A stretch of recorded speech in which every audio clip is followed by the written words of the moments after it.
Apa itu barisan aritmatika?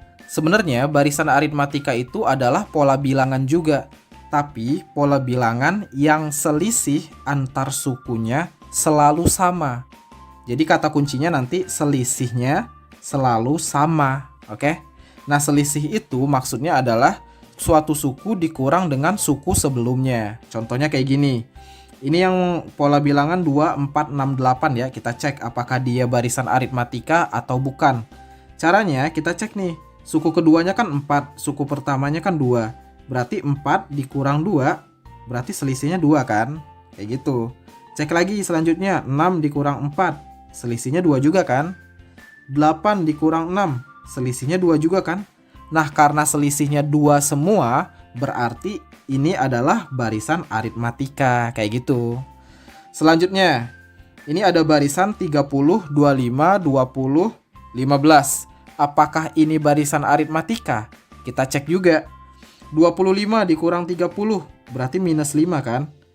20 dikurang 25, minus 5 juga.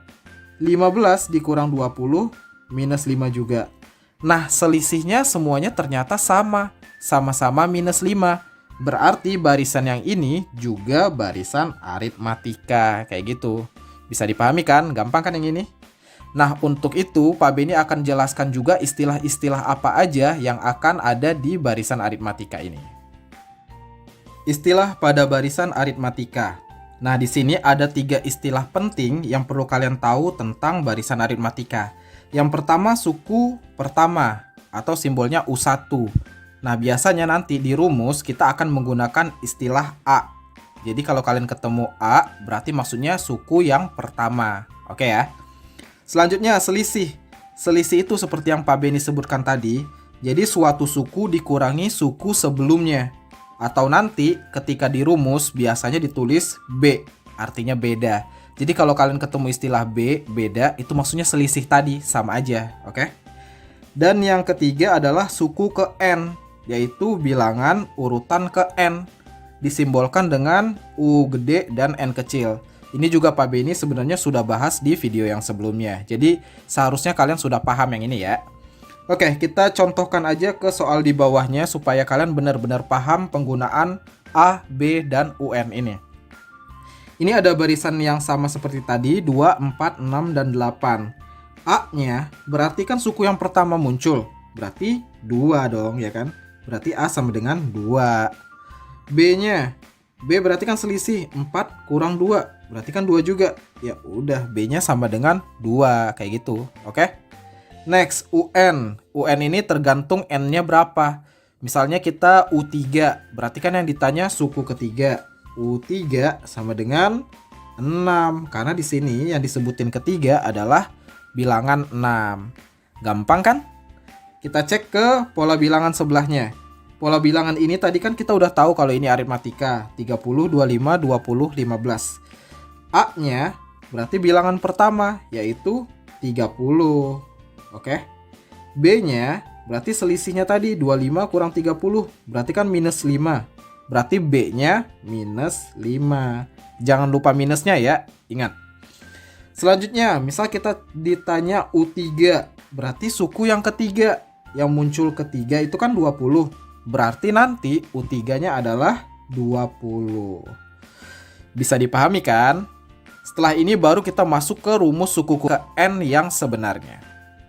Oke, ini dia rumus dari suku ke N. Jadi UN itu rumusnya adalah A ditambah N dikurang 1 dikali B. Nah, kenapa sih kita butuh rumus ini? Coba contoh soal yang di bawah ini tadi ya. Di sini katanya tentukan suku ke 100 dari pola bilangan berikut. Kalau di contoh sebelumnya tadi, Pak Beni kan cuma nanya U3. U3 gampang, kita tinggal cek aja bilangan yang ketiga. Tapi kalau U100, kan capek kalau kita mau urutkan sampai 100 bilangan kan? Makanya kita gunakan rumus ini. Jadi tujuannya adalah untuk mempersingkat waktu pengerjaan soalnya. Makanya kita pakai rumus ya. Oke. Nah, di sini katanya contohnya tentukan suku ke 100 dari pola bilangan berikut. Kita langsung cobakan aja. Di sini A-nya udah tahu sama dengan 2, B-nya sama dengan 2 juga ya. Karena kan selisihnya 4 dikurang 2, 2 kan? Oke. Nah, karena ditanya U100, kita langsung masukin aja ke rumusnya. Berarti U100 sama dengan A-nya 2 ditambah N kurang 1. Berarti 100 dikurang 1. Dikali dengan B. B-nya 2 juga. Kayak gitu. Bisa dipahami ya. Jadi suku ke 100 artinya ya U100 gitu. Lanjut. 2 ditambah. Yang dalam kurung ini kita selesaikan dulu ya. 100 kurang 1 sama dengan 99. Nanti dikali 2. Lanjutkan. 2 tambah 99 dikali 2 adalah 198. Udah deh, kita tinggal tambahin 2 ditambah 198 sama dengan 200. So, untuk barisan 2468, suku ke 100-nya adalah 200. Gitu. Next, kita cobain sekali lagi supaya kalian lebih paham. Untuk barisan sebelahnya, ini ada 30, 25, 20, 15. Misalkan yang ditanya U100 juga ya. Jadi A-nya kita tentukan dulu. A-nya pasti 30. Bedanya adalah minus 5. Masih ingat kan? Tadi didapat dari 25 dikurang 30. Oke? Nah, kalau mau dicari U100, kita masukin lagi ke rumus. U100 sama dengan A-nya 30 ditambah N kurang 1. Berarti 100 kurang 1. Dikali bedanya minus 5. Jadi ini kali minus 5. Gitu ya. Lanjut, 30 ditambah 100 kurang 1 itu 99. Dikali minus 5. Sama dengan 30 ditambah ini 99 dikali minus 5. Berarti minus 495. Udah deh, kita tinggal tambahin 30 tambah minus 495. Itu kan sama aja dengan 30 dikurang 495 kan. Oke. Nah, kita tinggal kurangkan, berarti ini jadi minus 465. Gitu deh, berarti U100-nya ya segini. Gampang kan? Oke, tadi kita sudah bahas tentang barisan aritmatika dan juga suku ke N-nya ya. Nah, sekarang kita lanjutkan ke membahas apa itu deret aritmatika. Jadi, deret aritmatika adalah penjumlahan dari seluruh suku pada barisan aritmatika. Jadi, keywordnya di penjumlahan ya. Jadi, kita tambahin nih semua suku pada barisan aritmatika. Nah, nanti juga ada istilah jumlah N suku pertama atau simbolnya nanti SN. Nah, itu maksudnya juga deret, sama aja, oke? Nah, simpelnya nanti kalau barisan itu contohnya 1, 3, 5, 7 kayak yang ini ya. Kalau ditanya deret berarti kita tambahin 1 tambah 3 tambah 5 tambah 7. Lalu kalau misalnya barisannya 30, 25, 20, 15. Berarti deretnya atau jumlahnya ya kita tinggal tambahin 30 tambah 25 tambah 20 tambah 15. Gampang kan? Contohnya kayak gini deh. Misal yang pertama yang atas ya, ditanya S4. Berarti jumlah 4 suku yang pertama. Berarti dari ini suku pertamanya kan, suku kedua, suku ketiga, suku keempat. Berarti kalau S4 jumlahin tuh semuanya. Berarti 1 tambah 3 4 tambah 5 9 tambah 7 16. Berarti S4-nya adalah 16.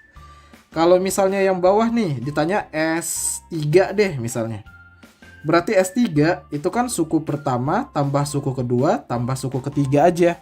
Suku keempat nggak usah ditambahin juga karena yang ditanya S3. Nah, S3 berarti 30 tambah 25, 55 kan?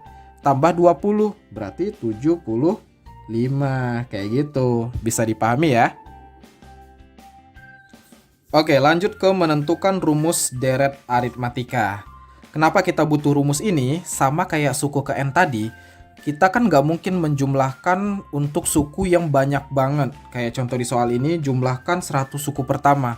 Kalau tadi kita menjumlahkan S3 misalnya, berarti kan 3 suku pertama aja yang kita tambahkan. Atau S4, berarti 4 suku pertama.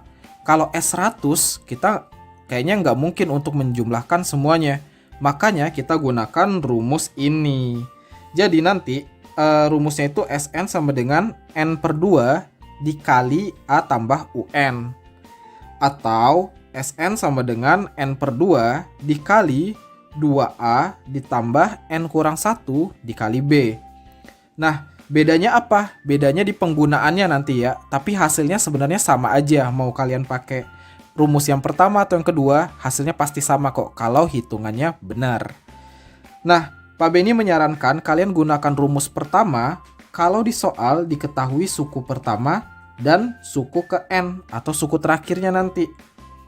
Tapi kalau suku ke N yang nggak diketahui, yang diketahui cuma suku pertama dan bedanya aja, berarti kita pakai rumus yang kedua. Bisa dipahami ya penggunaan yang pertama atau yang kedua. Kita masukin ke contohnya aja biar kalian benar-benar memahami penggunaan rumus deret ini. Tentukan jumlah 100 suku pertama dari barisan 1, 3, 5, 7. Kita cek apakah suku pertamanya ada. A-nya ada dong, 1 kan? Berarti A sama dengan 1. Apakah UN-nya udah ada? Suku ke 100-nya udah ada belum? Belum ada kan, di sini baru ada suku pertama, suku kedua, suku ketiga, suku keempat. Suku ke 100 ya belum ada. Jadi kita pakai nanti rumus yang kedua. Oke? Nah, kita cek bedanya udah ada belum? Bedanya ya kita hitung. 3 kurang 1 berarti 2 kan? 5 kurang 3, 2 juga. 7 kurang 5, 2 juga. Berarti bedanya adalah 2. Nah, selanjutnya N-nya. Ya, N-nya tergantung berapa yang ditanya. Karena yang ditanya jumlah 100 suku pertama, berarti N-nya adalah 100. Udah deh, kita tinggal masukin ke rumusnya. Berarti S100 sama dengan N per 2, berarti 100 per 2 dikali 2A, berarti 2 kali 1 tambah N kurang 1, berarti 100 kurang 1 kali B, bedanya 2. Ya udah, berarti ini kali 2. Oke. Sama dengan 100 bagi 2 itu kan 50. Dikali 2 kali 1 2 tambah 100 kurang 1 itu 99 dikali 2. Berarti ini 50 dikali 2 tambah 99 dikali 2 itu kan 198. Berarti ini sama dengan 50 dikali 2 tambah 198 itu kan berarti 200. Jadi 50 dikali 200 hasilnya adalah 10.000. Gitu ya. Berarti jumlah 100 suku pertama dari barisan ini adalah 10.000. Gitu.